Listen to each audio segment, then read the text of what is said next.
ഇനി നമ്മൾ കാണാൻ പോകുന്നത് പ്രഹ്ലാദന്റെ കഥയും നരസിംഹാവതാരവുമാണ്. നമുക്ക് കഥയിലേക്ക് കിടക്കാം. നേരത്തെ നമ്മള് ഭഗവാൻ വരാഹരൂപത്തിൽ അവതരിച്ച് ഹിരണ്യാക്ഷനെ വധിച്ചു എന്നൊരു കഥ തൃതീയ സ്കന്ധത്തിൽ പറഞ്ഞു. ആ ഹിരണ്യാക്ഷന്റെ സഹോദരനാണ് ഹിരണ്യകശിപു. ഹിരണ്യാക്ഷൻ വധിക്കപ്പെട്ടപ്പോൾ അമ്മ തിഥി വളരെയധികം ദുഃഖിതയായി. ഹിരണ്യകശിപു ആ സഹോദരനെ കൊന്ന ഹരിയെ, ഭഗവാനെ കൊല്ലുമെന്ന് പ്രതിജ്ഞ ചെയ്തു. എന്റെ സഹോദരനെ കൊന്ന ആ ഹരിയുടെ മാറ് കീറി രക്തമെടുത്തുകൊണ്ട് ഞാൻ തർപ്പണം ചെയ്യുന്നു. അതായിരുന്നു ഹിരണ്യകശിപുവിന്റെ ആഗ്രഹം. ഹരിയെ കൊല്ലണം. എന്നിട്ട് അവിടെ നിയമങ്ങളുണ്ടാക്കി. ഒരാളും ഇനി ഹരിയെ പൂജിക്കുന്ന ഒരു സത്കർമ്മങ്ങളും ചെയ്യരുത്. യജ്ഞങ്ങള്, യാഗങ്ങള്, ഹോമങ്ങള്, പൂജകള്, സത്സംഗങ്ങള്, നാമജപങ്ങൾ ഒന്നും ഇനി ആ നാട്ടിൽ പാടില്ല. ഹരിയെ ആരും ആരാധിക്കാൻ പാടില്ല. കാരണം ഹരി ചതിയനാണ്, എന്റെ സഹോദരനെ കൊന്ന വഞ്ചകനാണ്. ആ ഹരിയെ ഞാൻ വച്ചിരിക്കില്ല. അത്ര ഒരു വിരോധം ഹരിയോട് കാണിച്ചു. ഹരിയെ കൊല്ലണം. ഹരിയുടെ ഒരു കാര്യം നമ്മുടെ നാട്ടിൽ ഇനി ഉണ്ടായിപ്പോവരുത്. അങ്ങനെ എല്ലാ സത്കർമ്മങ്ങളും നിയന്ത്രിച്ചുകൊണ്ട്, നിരോധിച്ചുകൊണ്ട് ഉത്തരവിറക്കി. ഒരു വശത്ത് ഹിരണ്യകശിപു നോക്കുമ്പോൾ അമ്മ പുത്രമരണത്തിൽ ദുഃഖിതയാണ്. അമ്മയുടെ അടുത്ത് ചെന്നു. അമ്മയുടെ തലയൊക്കെ തന്റെ മടിയിൽ വെച്ചു. ആ മടിയിൽ തലയിൽ വെച്ചിരിക്കുന്ന അമ്മയെ തലോടിക്കൊണ്ട് പറഞ്ഞു, അമ്മ കുറച്ചൊക്കെ ഒരു ബോധമുള്ള ഒരാളല്ലേ. അമ്മയ്ക്ക് അറിയാലോ, ആത്മാവിന് ജനനവുമില്ല മരണവുമില്ല. അപ്പൊ മകൻ മരിച്ചിട്ടുണ്ടോ? മകനെ അങ്ങനെ ഓർത്ത് കരയേണ്ടതുണ്ടോ? അതുമല്ല, അമ്മയ്ക്ക് അറിയാലോ, ക്ഷത്രിയ സംസ്കാരം പോലെയല്ലേ അസുര സംസ്കാരം. യുദ്ധക്കളത്തിലേക്ക് പോകുമ്പോൾ ഒരാൾ മരിക്കുന്ന ഉറപ്പല്ലേ. അവിടെയൊക്കെ എല്ലാവരും ഒന്നുകിൽ വിജയിക്കണം, അല്ലെങ്കിൽ ധീരരായി മരിക്കണം എന്നൊക്കെയല്ലേ. അമ്മ ധീരനായി മരിച്ച ഒരാളെ ഓർത്ത് കരയാണോ വേണ്ടത്? അമ്മ എന്താ ഇങ്ങനെ കരയുന്നത് മകനെ ഓർത്ത് എന്നൊക്കെ പറഞ്ഞ അമ്മയെ ഇങ്ങനെ ആശ്വസിപ്പിക്കാൻ തുടങ്ങി. ഇവിടെ നിങ്ങൾക്ക് കാണാം, ഈ ഹിരണ്യകശിപു അമ്മയ്ക്കൊരു കഥ പറഞ്ഞു കൊടുത്ത് അമ്മയുടെ ഉള്ളിൽ അല്പം ഒരു വേദാന്ത ചിന്ത ഉണ്ടാക്കി വെക്കുകയാണ്. അമ്മയോട് ചോദിക്കുകയാണ്, അമ്മയ്ക്കൊരു കഥ ഞാൻ പറഞ്ഞുതരാം. പണ്ടൊരു രാജാവ് യുദ്ധക്കളത്തിൽ വെച്ച് മരിച്ചു. രാജാവ് യുദ്ധക്കളത്തിൽ വെച്ച് മരിച്ച് ആ ശരീരം കൊട്ടാരത്തിൽ കൊണ്ടുവന്നു. രാജാവിന് 3 ഭാര്യമാരുണ്ട്. ഇവരെല്ലാം ആ ശരീരം കണ്ട് പൊട്ടി കരയുള്ള രാജാവ് അകാല മൃത്യുവാണ്. ആ മരണത്തിൽ അങ്ങോട്ട് കരയാൻ തുടങ്ങി. ആ സമയത്ത് ഒരു വടുരൂപത്തിൽ യമരാജാവ് വന്നു എന്നാണ് കഥ. അപ്പൊ ഈ പത്നിമാരോട് ചോദിക്കുകയാണ്, രാജഭക്തിമാരെ, ഞാനൊന്ന് ചോദിക്കട്ടെ. നിങ്ങൾ ഈ കരയുന്ന കാഴ്ച കണ്ടിട്ട് എന്റെ മനസ്സിൽ തോന്നിയൊരു ചോദ്യമാണ്, നിങ്ങൾ ഉത്തരം തരൂ. ഈ മരിച്ചു കിടക്കുന്ന രാജാവിനെ ശരിക്കും നിങ്ങൾ കണ്ടിട്ടുണ്ടോ? ഈ മരിച്ചു കിടക്കുന്ന രാജാവിനെ നിങ്ങൾ കണ്ടിട്ടുണ്ടോ? ഇങ്ങനെ ചോദിച്ചാൽ നമ്മളെന്താ വിചാരിക്കുക? വട്ടാണെന്നല്ല വിചാരിക്കുക. നിങ്ങളെയൊക്കെ രാജ്ഞി എന്ന് വിളിച്ച ആ രാജാവിനെ നിങ്ങൾ കണ്ടിട്ടുണ്ടോ? അപ്പൊ ഈ സ്ത്രീകൾ മുഖത്തേക്ക് നോക്കി, എന്താ ഈ പറയണത്? ഇനി പോട്ടെ, രാജാവ് നിങ്ങളെ കണ്ടിട്ടുണ്ടോ? ഇവർക്കൊരു പിടികിട്ടുന്നില്ല, എന്താ ഈ ചോദിക്കുന്നത് എന്നുള്ളത്. പറഞ്ഞോ, നിങ്ങൾ രാജാവ് മരിച്ചുപോയി എന്ന് പറയില്ലേ, ആ മരിച്ചുപോയ ആ ഒരു ശക്തിയുണ്ടല്ലോ, ആ ശരീരമുണ്ടല്ലോ, ആ ശരീരം നിങ്ങളെ കണ്ടിട്ടുണ്ടോ? കണ്ടിട്ടുണ്ടോ? ആ ശരീരത്തെ നിങ്ങൾക്ക് കാണാൻ പറ്റുമോ? എന്താ ഒന്നും മിണ്ടാത്തത്? കാണാൻ പറ്റുമോ? മറ്റൊരാളുടെ മനസ്സിനെ നമുക്ക് കാണാൻ പറ്റുമോ? കാണാൻ പറ്റുമോ? പറയൂ. ആ മനസ്സിലല്ലേ ഞാനെന്ന ഭാവം, ആ മനസ്സിലല്ലേ ഞാനെന്നൊരു ചിന്തയുള്ളത്? ആണോ അല്ലയോ? ആ മനസ്സ് പോയാൽ ഞാനെന്ന ഭാവം പോയി. ആ ഞാനെന്ന ഭാവത്തെ ആരെങ്കിലും കണ്ടിട്ടുണ്ടോ? പറയൂ. നിങ്ങളെന്ന് പറയുന്നത് ആ ഞാനെന്ന ഭാവമല്ലേ? ശരീരം അതിനെ പ്രകടമാക്കാനുള്ളൊരു ഒരു ഉപകരണം മാത്രമാണ്. ആണോ? മനസ്സിന് പ്രവർത്തിക്കാനുള്ള ഒരു ഉപകരണം മാത്രമാണ് ഏത്? ശരീരം. നിങ്ങൾ നോക്കൂ, ശരീരം ഇല്ലെങ്കിലും മനസ്സ് പ്രവർത്തിക്കും. സ്വപ്നം ശരീരബോധമില്ലാതെയും സ്വപ്നത്തിൽ നമുക്ക് പലയിടത്തും പോയിക്കൂടെ? പറയൂ. നിങ്ങൾ സ്വപ്നം കണ്ടുകൊണ്ടിരിക്കുമ്പോൾ അടുത്ത് കിടക്കുന്ന ഒരാൾക്ക് നിങ്ങൾ സ്വപ്നത്തിലാണെന്ന് വലുതും അറിയൂ? പറയൂ. നിങ്ങളെ ആരെങ്കിലും കണ്ടിട്ടുണ്ടോ? നിങ്ങളിലെ ശരിയായ നിങ്ങളെ വല്ലവരും കണ്ടിട്ടുണ്ടോ? നിങ്ങൾ വല്ലവരും കണ്ടിട്ടുണ്ടോ? പിന്നെ എന്താ പെണ്ണ് കണ്ടു എന്നൊക്കെ പോയി പറഞ്ഞത്? ഞാൻ പെണ്ണിനെ കണ്ടു, അവരെ കണ്ടു, ഇവരെ കണ്ടു. ആരും നിങ്ങൾക്ക് കാണാൻ പറ്റില്ല. കാരണം സൂക്ഷ്മമായ ഒന്നിനെ കാണാൻ ആർക്കും സാധ്യമല്ല. നമ്മൾ കാണുന്നത് കേവലം ഏത് മാത്രം? സ്ഥൂലമായ ശരീരം. എന്നാൽ സ്ഥൂലമായ ശരീരമാണോ നമ്മള്? ആണോ? നിങ്ങളെ ആരെങ്കിലും കണ്ടിട്ടുണ്ടോ? ഇല്ല. ഇനി വീട്ടിൽ പോയി ധൈര്യമായിട്ട് പറഞ്ഞോളൂ, എന്നെ ഇതുവരെ ആരും കണ്ടിട്ടുമില്ല, ഇനി എന്നെ ഒട്ട് കാണാൻ സാധ്യമല്ല. നിങ്ങളാരും കണ്ടിട്ടില്ല. നിങ്ങളെ കാണാൻ ഒരാൾക്ക് മാത്രമേ പറ്റുള്ളൂ. അത് നിങ്ങൾക്ക് തന്നെയേ പറ്റുള്ളൂ. ആർക്കേ പറ്റുള്ളൂ? നിങ്ങൾക്ക് നിങ്ങളുടെ ഉള്ളിൽ നിങ്ങളെ കാണാൻ പറ്റും. നിങ്ങൾക്ക് നിങ്ങളുടെ ഉള്ളിൽ നിങ്ങളെ അറിയാൻ പറ്റും. നിങ്ങൾ എങ്ങനെയുള്ള വ്യക്തിയാണെന്ന് ലോകത്തിന് അറിയുന്നേക്കാളും കൂടുതൽ ആർക്കറിയാന്നുള്ളത്? അതല്ലേ നിങ്ങൾ പറയാം, എന്റെ സ്വഭാവം എനിക്കേ പിടിക്കണില്ല എന്ന്. നിങ്ങളുടെ സ്വഭാവം നിങ്ങൾക്ക് പിടിക്കണില്ല, നിങ്ങൾക്കേ അറിയുള്ളൂ, ഇല്ലേ? എനിക്ക് കലി വരുന്നുണ്ടെന്ന് ആർക്കേ അറിയുള്ളൂ? നിങ്ങൾക്കേ അറിയുള്ളൂ. അപ്പൊ നിങ്ങളുടെ ഉള്ളിൽ എന്താ നടക്കുന്നതെന്ന് ആർക്കേ അറിയുള്ളൂ? നിങ്ങൾക്കേ അറിയുള്ളൂ. ഈ കഥകളൊക്കെ പറഞ്ഞു കൊടുത്ത് അമ്മയുടെ ദുഃഖം മാറി. അമ്മയ്ക്ക് മനസ്സിലായി മകനെ ഓർത്ത് ദുഃഖിക്കേണ്ട യാതൊരു കാര്യമില്ല. കാരണം ആ മനസ്സ് മരിക്കുന്നില്ല, അതിന് നാശമില്ല, അത് മറ്റൊരു ശരീരത്തിലേക്ക് പോകുന്നു. എന്തൊരു സത്യമാണെന്ന് നോക്കൂ നിങ്ങൾ. വളരെ മനോഹരമായി കൃഷ്ണൻ ഇത് പറയും. ഏതുപോലെയെന്നറിയോ? അപ്പൊ നമ്മൾ ചന്ദനത്തിരി കത്തിച്ചു, അതിന്റെ ആ സുഗന്ധം ഒരിടത്തു നിന്നും മറ്റൊരിടത്തേക്ക് പോകുന്നത് പോലെയാണ് ഒരു ശരീരത്തിൽ നിന്നും മറ്റൊരു ശരീരത്തിലേക്ക് ജീവൻ പോകുന്നത്. ഇന്ന് നമുക്കത് പറഞ്ഞാൽ മനസ്സിലാവും. കാരണം മരണം, ജനനം എന്ന് പറഞ്ഞാൽ, ലളിതമായി പറഞ്ഞാൽ, what is death, what is birth, വളരെ സിംപ്ലിഫൈ ചെയ്ത് പറയുകയാണെങ്കിൽ, ഒരു മൊബൈലിൽ നിന്നും സിം കാർഡ് ഊരുന്നത് മരണം, അത് വേറൊരു പുതിയ മൊബൈലിൽ ഇടുന്നത് ജനനം. ഇത്രയുള്ളൂ ജനനവും മരണവും. എന്താണ് ജനനവും മരണവും? ഒരു മൊബൈലിൽ നിന്ന് സിം കാർഡ് ഊരിയെടുത്ത് ഇനിയിപ്പോ നിങ്ങളുടെ മൊബൈലിന്റെ അകത്ത് ഇപ്പോഴാണെങ്കിൽ നമുക്കൊക്കെ ഒരുപാട് പലതും റെക്കോർഡ് ചെയ്ത് അതെല്ലാം ഇപ്പോ കാർഡിലാക്കാൻ പറ്റും. മെമ്മറി കാർഡ് ഇല്ലേ? ഉണ്ടോ ഇല്ലയോ? മെമ്മറി കാർഡിലേക്ക് ആക്കാം. നിങ്ങൾക്ക് ആ മെമ്മറി കാർഡ് ഊരിയെടുത്ത് ഏതിലിടാം? പുതിയ മൊബൈലിലിടാം. അപ്പൊ നിങ്ങളുടെ ഉള്ളിലുള്ള ഡാറ്റകളൊന്നും, നിങ്ങളുടെ കയ്യിലുള്ള കയ്യിലിരിപ്പൊന്നും, ഓർമ്മകളൊന്നും, അല്ലെങ്കിൽ ചിത്രങ്ങളൊന്നും, ഇതൊന്നും നഷ്ടപ്പെടാതെ പുതിയൊരു മൊബൈലിലേക്ക് ആക്കിയെടുക്കുന്ന പ്രക്രിയയുടെ പേരാണ് മരണവും ജനനവും. നീ വീട്ടിൽ പോയിട്ട് നോക്കണ്ട, ഇതാണ് ജനനവും ഇതാ മരണം. നമ്മുടെയൊക്കെ മനസ്സാകുന്ന സിം കാർഡ് കാലം ഒരു ദിവസം ഈ മൊബൈലിൽ നിന്ന് ഊരിയെടുക്കും. ഏത് മൊബൈലിൽ നിന്ന്? ശരീരമാകുന്നു. എന്നിട്ട് കാലം നമുക്ക് എന്ത് ചെയ്യും? പഴയ മോഡല് മാറ്റി കുറച്ചുകൂടി നല്ല ക്യാമറയുള്ള, ഇപ്പൊ സാംസങ്ങിന്റെ ഒക്കെ ലേറ്റസ്റ്റ്, ഇപ്പം ആപ്പിളിന്റെ 16 ഇറങ്ങണോ, അല്ലെങ്കിൽ സാംസങ്ങിന്റെ 35 സീരീസ് ഇറങ്ങണോ, പുതിയ ലേറ്റസ്റ്റ് പിക്സൽ മൊബൈലൊക്കെ തന്ന് പറയുന്ന ബെറ്റർ മൊബൈൽ കൊണ്ടുപോകുന്നു.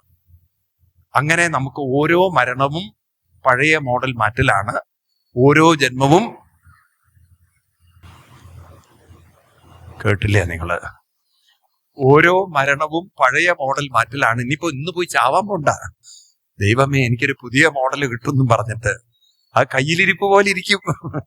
മൊബൈലിന്റെ കാര്യത്തിലൊക്കെ കയ്യിലിരിപ്പ് പോലെ ഇരിക്കേ. യഥാ കർമ്മഗുണം ഭവ, ഭാഗവതത്തിൽ അതാ പറയുന്നത്. മനസ്സ് ശരിയല്ലെങ്കിൽ നല്ല മോഡലൊന്നും കിട്ടില്ല. പഴയ നോക്കിയയുടെ ഫോൺ കിട്ടും.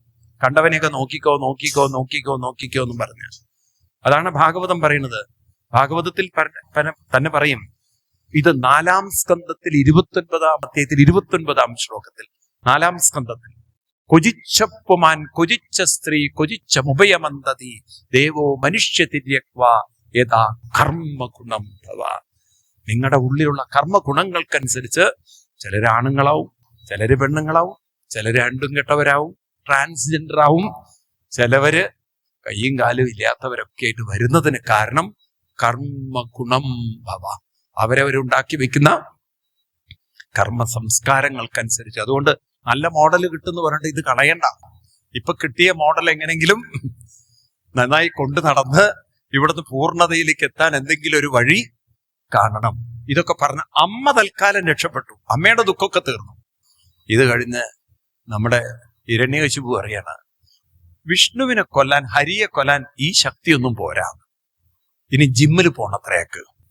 ഇന്നിപ്പോ നമ്മുടെ കുട്ടികൾക്കൊക്കെ അതാണല്ലോ, മസിൽ പോരാന്നൊക്കെ ഉള്ളൊരു തോന്നല്. കൈയുടെ മസിലൊക്കെ എത്രയാക്കണം അല്ലേ, നെഞ്ചിന് ഇത്ര വീതി വേണം. അതുപോലെ 56 പാക്ക്, ഏതാ എനിക്കറിയില്ല, ഏത് പാക്കാണ്, 66. ഓ, വലിയ പാക്കൊക്കെ വേണം. ഈ പാക്കൊക്കെ ഉണ്ടാക്കാൻ വേണ്ടി ഇവൻ നേരെ ത്രികൂട പർവ്വതത്തിൽ കയറി തപസ് ചെയ്യാൻ തുടങ്ങി. ആര്? ഹിരണ്യകശിപു ശക്തി ആർജിക്കാൻ പോയതാണ്. അങ്ങനെ തപസ് ചെയ്ത് ബ്രഹ്മാവ് പ്രത്യക്ഷപ്പെട്ടു. നമ്മുടെ ദേവന്മാർക്കൊരു ഒരു വീക്ക്നെസ് ഉള്ളത്, അവരെ വല്ലാതെ നിങ്ങൾ ആരാധിച്ചു കഴിഞ്ഞാൽ ചിലര് പ്രത്യക്ഷപ്പെട്ടു കഴിഞ്ഞാൽ ദേവന്മാര് ചോദിക്കും, ഭക്ത വരം പൃച്ഛ, എന്ത് വേണം വരം ചോദിക്കൂ. ചോദിക്കുന്നത് അപ്പം തദാസ്തു. 2 കാര്യങ്ങൾ അവര് ചോദിക്കും, പറയും. 1 ചോദിക്കാൻ പറയും, 2 തരാം. അങ്ങനെ ദേവന്മാര്. അപ്പൊ ഈ ബ്രഹ്മാവ് പ്രത്യക്ഷപ്പെട്ടതും ഇവനെന്ത് വെച്ചാൽ ബ്രഹ്മാവിനെ നല്ലോണം സ്തുതിച്ചു പൊക്കി വെച്ചു. ഇന്നൊന്ന് സോപ്പിടണ്ടേ? ബ്രഹ്മാവ് ആ സോപ്പിങ്ങിലൊക്കെ കേട്ട് നല്ലോണം സന്തോഷിച്ചു. വരം ചോദിച്ചോ? ഇവനല്ലേ ചോദിച്ചൊരു വരം, ലോകത്തിൽ ഇന്ന് വരെ ആരും ചോദിക്കാത്ത വരാണ്. വരമൊക്കെ നിങ്ങൾ കേട്ടില്ലേ? എന്താ ചോദിച്ചത്?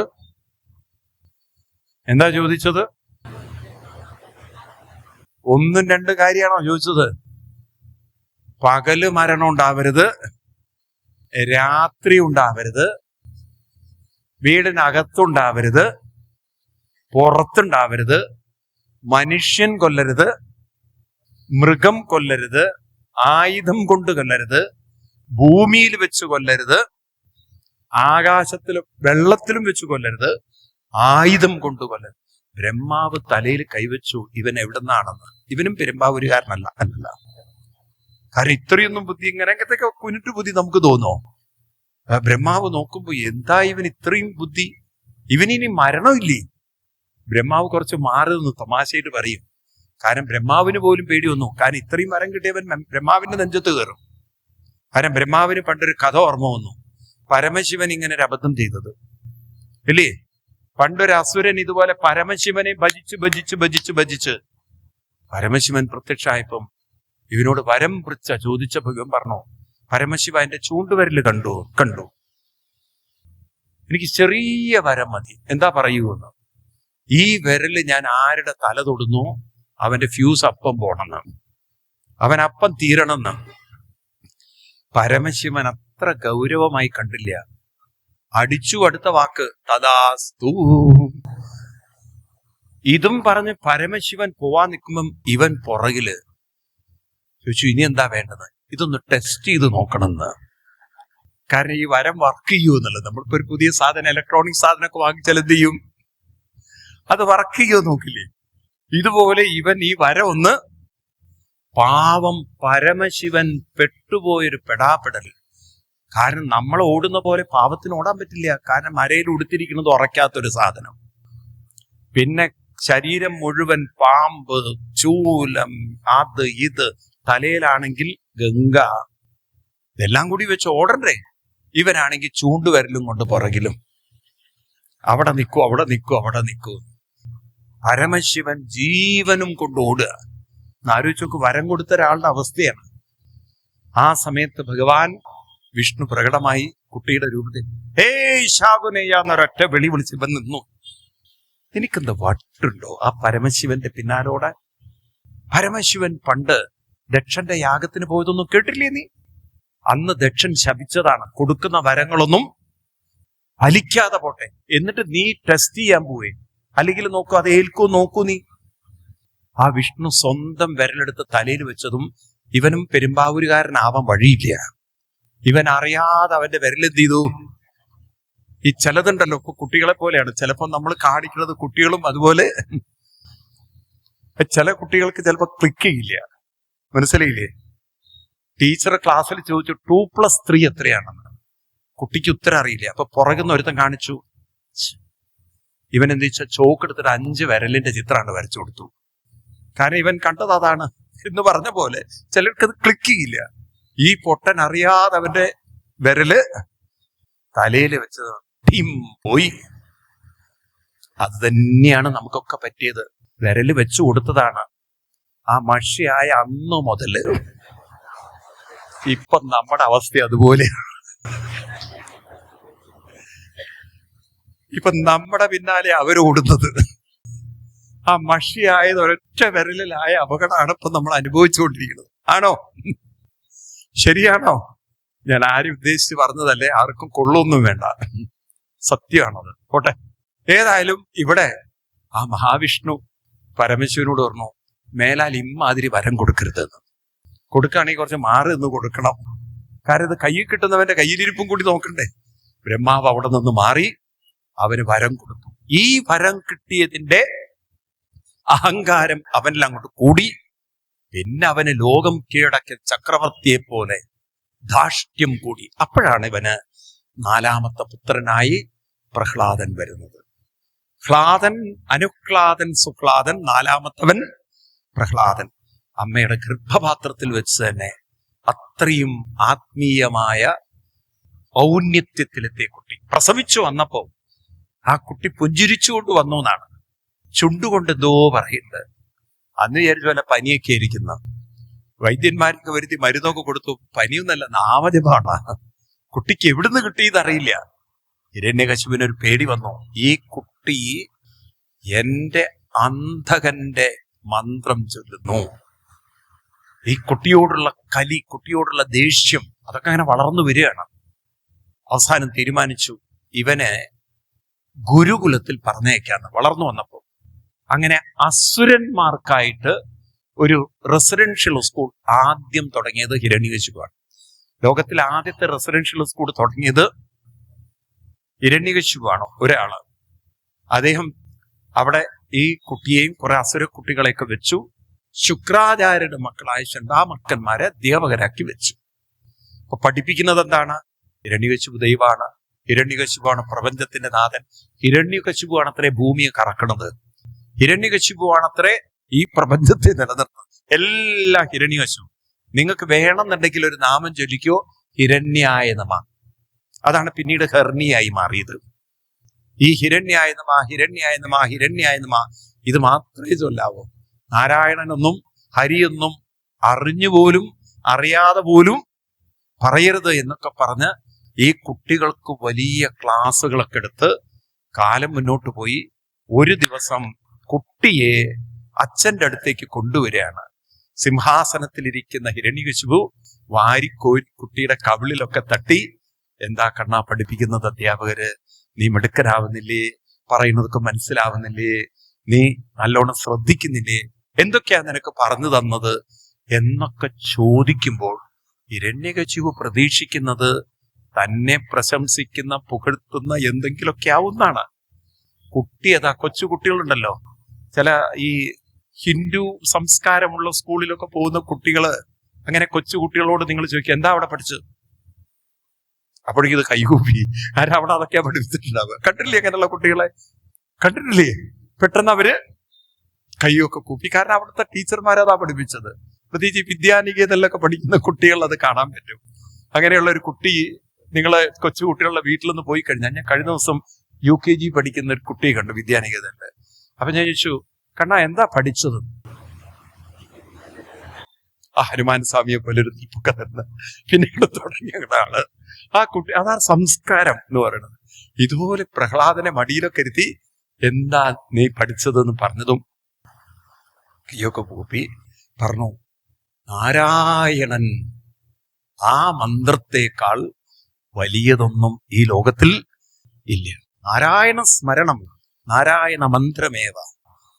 ഇത് കേട്ടില്ലേ കലി കയറി.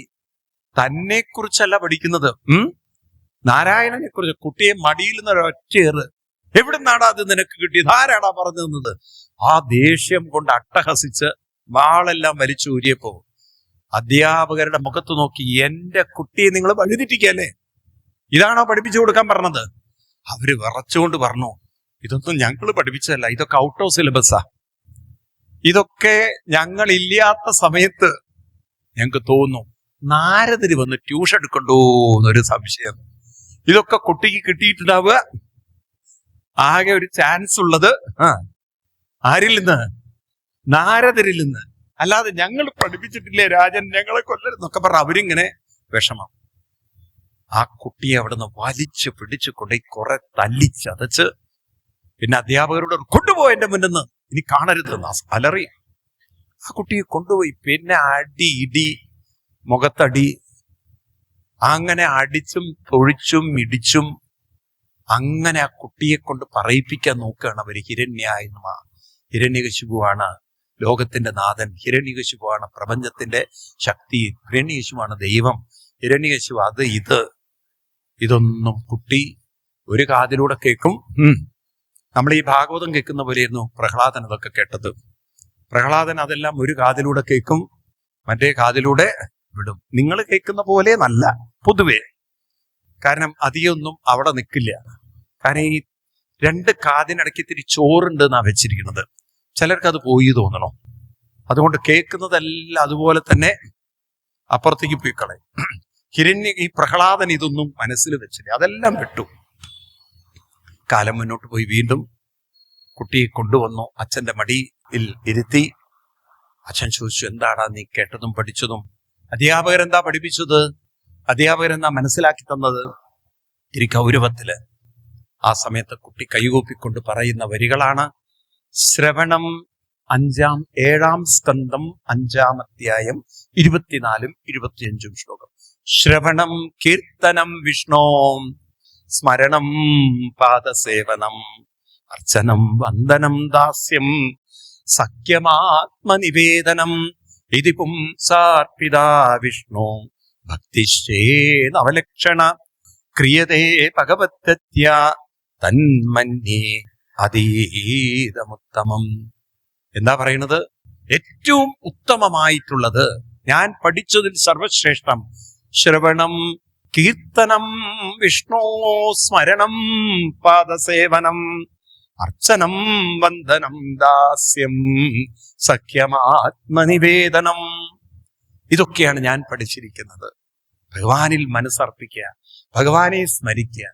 അങ്ങനെ ജീവിതം മുന്നോട്ട് കൊണ്ടുപോയാൽ ആ ഭഗവത് മയമായി, ഭഗവത് ശക്തിയായി, ഭഗവത് അനുഗ്രഹമായി, ഭഗവത് സുഹൃതമായി ജീവിതം മാറും. ഇതങ്ങോട്ട് കേട്ടില്ലേ? വീണ്ടും എല്ലാം ഭഗവാൻ വിഷ്ണു, നാരായണൻ വിഷ്ണു, ഇത് തന്നെയുള്ളടാ നിനക്ക് പറയാൻ, വേറൊന്നുമില്ലേ? വേറൊന്നും പഠിപ്പിച്ചില്ലേ ഇവര്? അപ്പോഴേക്കും അധ്യാപകർ പറഞ്ഞു, ഈ കുട്ടി ഇനി നേരെയാക്കാൻ ബുദ്ധിമുട്ടാണ്. അവിടുന്ന് പിന്നെ അങ്ങോട്ട് തീരുമാനമെടുത്തു, ഇനി നീ ജീവിക്കണ്ട. പിന്നെ കുട്ടിയെ കൊല്ലാനുള്ള ഉപായങ്ങൾ നോക്കുകയാണ്. ഭാര്യയെ കൊണ്ട് വിഷച്ചോറ് കൊടുപ്പിക്കും. പക്ഷെ കുട്ടി അതൊക്കെ ഒരു പ്രസാദമായി സ്വീകരിക്കും, ഏൽക്കില്ല. ഞാൻ കഥ പറഞ്ഞ് നീട്ടുന്നില്ല, പെട്ടെന്ന് തീർക്കാണ്. മലയുടെ മുകളിൽ നിന്ന് കിങ്കരന്മാര് കൊണ്ടുപോയി കൊല്ലാൻ നോക്കും, ഇല്ലേ? തീയിലേക്കിട്ട് നോക്കും, ആനയെ കൊണ്ട് ചവിട്ടിക്കാൻ നോക്കും, ആനയുടെ കാല് താഴില്ല. പാമ്പിനെ കൊണ്ട് കൊത്തിക്കാൻ നോക്കും, കെട്ടി കടലിൽ കൊണ്ടയിടും. കുട്ടി ഇതാ തീരത്തിരിക്കണു. ഏതൊക്കെ ഉപായങ്ങളിലൂടെ കുട്ടിയെ കൊല്ലാൻ നോക്കിയോ ആ കുട്ടിയെ കൊല്ലാൻ അവർക്ക് സാധിച്ചില്ല. ഏതോ ഒരു ശക്തി ആ കുട്ടിയെ രക്ഷിക്കണം. ഈ കിങ്കരന്മാര് വന്ന്, ഇന്നത്തെ ഭാഷയിൽ പറഞ്ഞ കൊട്ടേഷൻ സംഘം, അവര് വന്ന് രാജാവിനോട് പറഞ്ഞു, രാജൻ ഈ കുട്ടിയെ കൊല്ലാൻ സാധ്യല്ല, ഏതോ ഒരു ശക്തി അനുഗ്രഹിക്കുന്നുണ്ട്. ഞങ്ങൾക്ക് ഭയം വരുന്നു രാജൻ, ഞങ്ങളെ അങ്ങ് ശിക്ഷിച്ചോളൂ, എന്നാൽ ഈ കുട്ടിയെ കൊല്ലാൻ പറയരുത്. രാജാവിന് പേടി വന്നു. ഹിരണ്യകശിപുവിന് ഈ കുട്ടിക്ക് എന്തോ ഒരു അത്ഭുത ശക്തി. ഹേയ്, എവിടുന്ന് കിട്ടിയ ഈ ശക്തി? എവിടുന്നാടാ നിന്റെ ശക്തി? കൊല്ലാൻ വാളക്കെടുത്തു. അപ്പൊ അധ്യാപകർ പറഞ്ഞു, ഒന്നുകൂടി ഞങ്ങൾ ശ്രമിച്ചു നോക്കാം. ലാസ്റ്റ് ചാൻസ് ആണ്, ഇനി അവസാനത്തെ ചാൻസ്. കൊണ്ടുപോയി അടി ഇടി തൊഴിയൊക്കെ. ഒരു ദിവസം ഗുരുക്കന്മാരില്ലാത്തൊരു സമയം ഈ പ്രഹ്ലാദൻ നോക്കുമ്പോണ്ട് അസുരക്കുട്ടികള് അവരൊക്കെ വിളിച്ചിട്ട് പറഞ്ഞു, കുട്ടികളെ, ഞാൻ അനുഭവിക്കുന്ന ദുരിതങ്ങളൊക്കെ നിങ്ങൾ കാണുന്നില്ലേ? എന്നോട് കാണിക്കുന്ന ക്രൂരത നിങ്ങൾ കാണുന്നില്ലേ? പക്ഷെ ഇവർക്ക് എന്റെ മനസ്സിനെ തളർത്താൻ സാധ്യല്ല. അതുകൊണ്ടാണ് ഞാൻ ഇത്രയും പിടിച്ചു നിൽക്കുന്നത്. ഈ ശക്തി എനിക്ക് കിട്ടിയത് എവിടെ നിന്നാണെന്ന് നിങ്ങൾ അറിയണം. നിങ്ങളിലുമുണ്ട്, നിങ്ങളിലുമുണ്ട്, നിങ്ങളിലുണ്ട്. ഇത് കണ്ടെത്തണം. കുട്ടികൾ ഇങ്ങനെ അത്ഭുതത്തോട് നോക്കുകയാണ്, എന്താ ഈ പറയുന്നത്? ആര് നമ്മളെ തളർത്തിയാലും ആര് നമ്മളെ തകർത്താലും മനസ്സ് തളരാതിരിക്കണമെങ്കിൽ കുട്ടികളെ ആ മനസ്സിനെ ഉറപ്പിക്കേണ്ടതുണ്ട്. എവിടെ ഉറപ്പിക്കേണ്ടത്? മറ്റാരിലുമല്ല, ആത്മ ഈശ്വരൻ. ആരിൽ ഉറപ്പിക്കണം? അവനവന്റെ ഉള്ളിൽ തന്നെ ആത്മസ്വരൂപനായി ഈശ്വരനുണ്ട്. അത് പിടികിട്ടാൻ നാമത്തിൽ ഉറപ്പിക്കണം. എവിടെ ഉറപ്പിക്കണം? അപ്പൊ ചോദിച്ചു, എന്താ പ്രഹ്ലാദ ഈ പറയുന്നത്? ഇതൊന്നും അധ്യാപകർ പറഞ്ഞെന്നില്ലല്ലോ.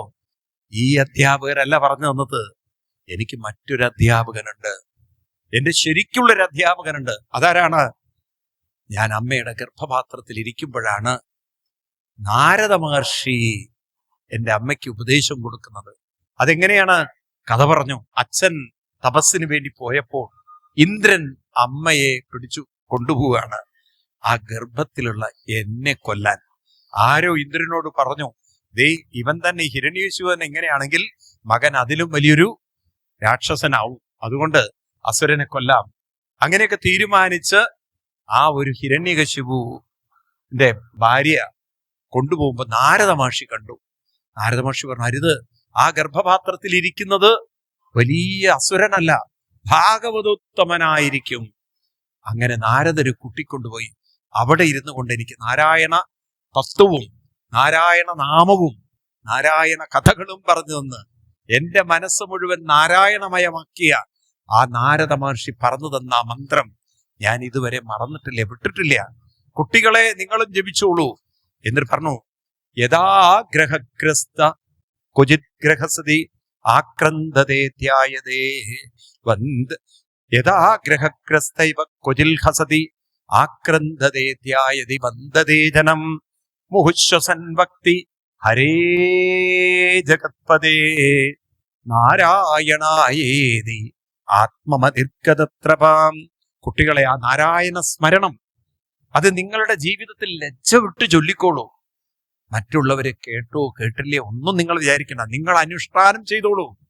നിങ്ങളെ തകർക്കാൻ ഒരു ശക്തിക്കും സാധ്യമല്ല. നാരായണൻ നിങ്ങളുടെ ആത്മശക്തിയാണ്, ആത്മബലമാണ്, ആത്മസ്വരൂപനാണ്. ആ നാരായണൻ പുറത്തല്ല, നിങ്ങളുടെ ഉള്ളിലിരുന്ന് നിങ്ങളെ അനുഗ്രഹിക്കും, നിങ്ങളുടെ ഉള്ളിലിരുന്ന് നിങ്ങൾക്ക് ശക്തി തരും. ഇതൊക്കെ പറഞ്ഞ ആ കുട്ടികളെ കൊണ്ട് മുഴുവൻ നാമം ജപിച്ച പ്രേരണ കൊടുത്തിട്ട് പറഞ്ഞു, ദേവോസ്വരോ മനുഷ്യോവാം ദേവോസ്വരോ മനുഷ്യോവാം യക്ഷോ ഗന്ധർവയേവചാം ഭജൻ മുകുന്ദചരണം സ്വസ്തിമാൻ സ്യാൽയദാ വയം നാലം ദിജത്വം ദേവത്വം ഋഷിത്വം വാസുരാത്മജാം പ്രീണനായ മുകുന്ദസ്യ ന വൃത്തം ന ബഹുജ്ഞയാ ന ദാനം ന തപോനീജ്യ ന ശൗചം ന ഭൃതാനി ച പ്രിയതേ അമലയാ ഭക്ത്യാ ഹരേർവിഡംബനം തദോ ഹരോ ഭഗവതി ഭക്തിം കുരുത ദാനവാം ആത്മോപമ്യേന സർവത്ര സർവഭൂതാത്മനീശ്വരേ ഏതാവാനേവ ലോകേസ്മിൻ പുംസസ്വാർത്ഥപരസ്മൃത ഏകാന്ത ഭക്തിർ ഗോവിന്ദേ യൽ സർവത്ര തദീക്ഷണം.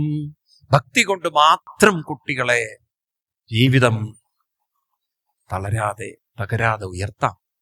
ഞാൻ നോക്കൂ, അച്ഛൻ എത്രമാത്രം എന്നെ ശിക്ഷിച്ചു, അധ്യാപകർ എത്രമാത്രം എന്നെ ഉപദ്രവിച്ചു, ഞാൻ തളരാത്തതിന്റെ കാരണം എന്റെ മനസ്സാ ഭക്തിയിൽ ഉറപ്പിച്ചു നിർത്തിയതാണ്.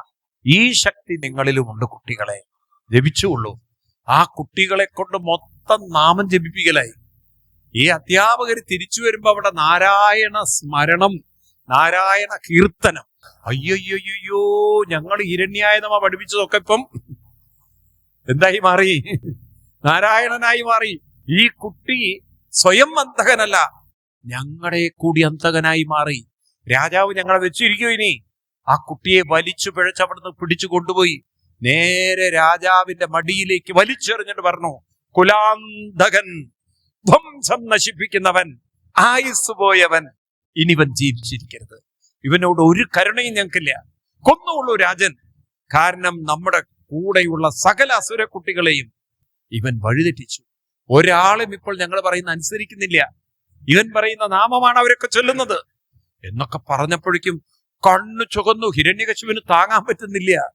തന്റെ മകൻ മറ്റുള്ളവരെ കൂടി നാരായണ ഭക്തിയിലേക്ക് കൊണ്ടുവന്നു എന്ന് കേട്ടതും കണ്ണു ചുവന്നു, ശരീരം മാറി, കോപം കൊണ്ട് ജ്വലിച്ചു, ശരീരം വിറയ്ക്കാൻ തുടങ്ങി, വാളൊക്കെ വലിച്ചോങ്ങി കാട്ടന്ന് പിടിച്ച് പറഞ്ഞു, എവിടെയാടാ നിന്റെ നാരായണൻ? ഏത് നാരായണൻ രക്ഷിക്കും നിന്നെ വെട്ടി നുറുക്കുമ്പോൾ? നീ കണ്ടിട്ടുണ്ടോ നീ നാരായണനെ? എവിടുന്നാണ് നാരായണൻ വരാൻ പോകുന്നത്? ആയിസറ്റവൻ, ഭാഗ്യമില്ലാത്തവൻ, കുലാന്തകൻ, കോറെ ചീത്ത പറഞ്ഞ് വാളെടുത്ത് അങ്ങനെ കുട്ടിയുടെ മുന്നിൽ ഉച്ചത്തിൽ അലറുമ്പോഴും ഒരു തരി പേടി ആ പ്രഹ്ലാദന് ഉണ്ടായില്ല. കൈകൂപ്പിക്കൊണ്ട് പറഞ്ഞു, ന കേവലം മേ ഭവതശ്ചരാജൻ സവൈഫലം ബലിനം ചാപരേഷം പരാപരേമി സ്ഥിരജങ്കമായേ ബ്രഹ്മാദയോ യേന വശം പ്രണീത. അച്ഛൻ ആ ഈ അററുന്നതൊക്കെ ഉണ്ടല്ലോ, ഏതൊരു ശക്തി ഉപയോഗിച്ചിട്ടാണെന്ന് അറിയോ അച്ഛന്? അച്ഛന്റെ ഉള്ളിലുള്ള ആത്മശക്തി അച്ഛൻ മറക്കുകയാണ്. അത് തന്നെയാണ് എന്റെ നാരായണൻ, അത് തന്നെയാണ് അച്ഛന്റെ ഉള്ളിലുള്ള നാരായണൻ. അച്ഛൻ അത് മറക്കരുത്.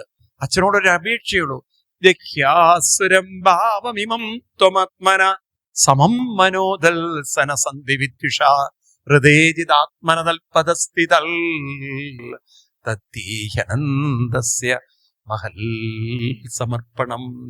ആ ഭഗവാന്റെ നാമത്തിൽ മനസ്സർപ്പിക്കൂ.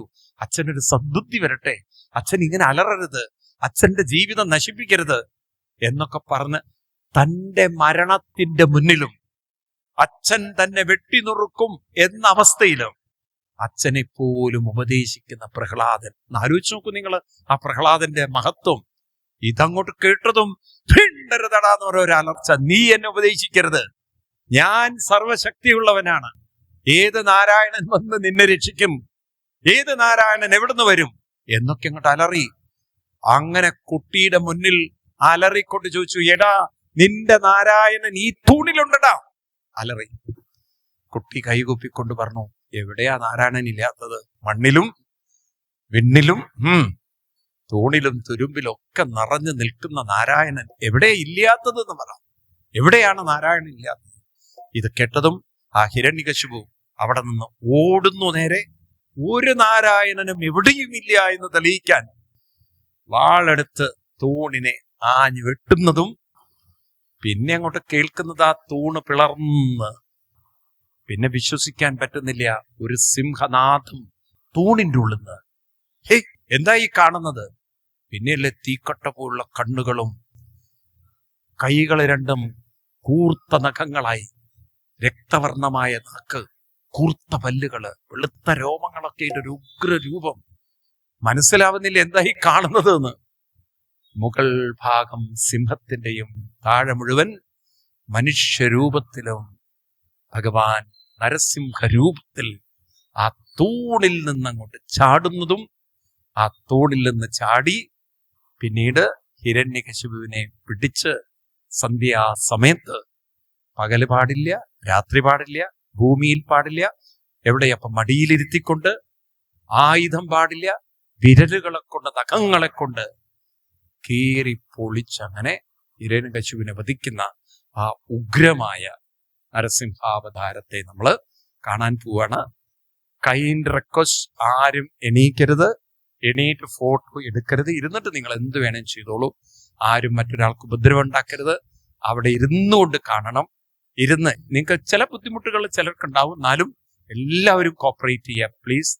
എല്ലാവരും അഡ്ജസ്റ്റ് ചെയ്യണം. എല്ലാവരും നമ്മൾ ആ ഭഗവാന്റെ അവതാരത്തിലേക്ക് കടക്കുകയാണ്.